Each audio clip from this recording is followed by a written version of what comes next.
2 months after tropical cyclone Palm hit Vanuatu, life is starting to come back, especially for the urban areas. But for the rural areas, there's still difficulties. People are still living in makeshift shelters, and it will take some time before they're back to normal. It's like a war, explosive, something that, yeah, all those trees, they were all naked, no leaves. Yeah. Example, me, I need tarpaulin, I need tent. I lost my house. All my things are wet. Pillow, blanket, mattresses. Le trait de côte a reculé. Les coraux sont venus s'échouer et sont donc morts. Sur le rivage, 100 mètres derrière moi, des vents très violents, 240 à 320 km/h, un niveau de l'eau qui monte, un rivage qui est particulièrement sensible à ce type de perturbation. Ça veut dire que de nombreuses habitations sont dévastées derrière le rivage. Ça veut dire également que dans la vie sous-marine du lagon, les coraux sont détruits pour plusieurs années. The road is about maybe 5 to maybe 10 meters away from high tide. But now the Tahsil road is being torn by the waves.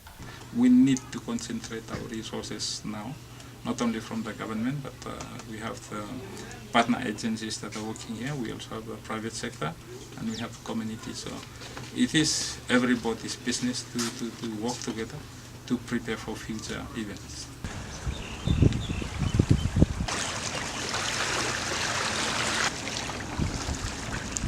PAM affected more than 180,000 people, and it's more impact in 2 provinces here in Sefa and Tafea, and the result of casualties from the cyclones was 11. Our house in the village was down, so I have some of my families with me at the moment while we try to rebuild back our home. So it's not that easy. This roof is partly gone. During rain, no classes, because the water comes through the top and then all of this floor here is wet. Like last week, there's a lot of water here. My house didn't fall, it's still there.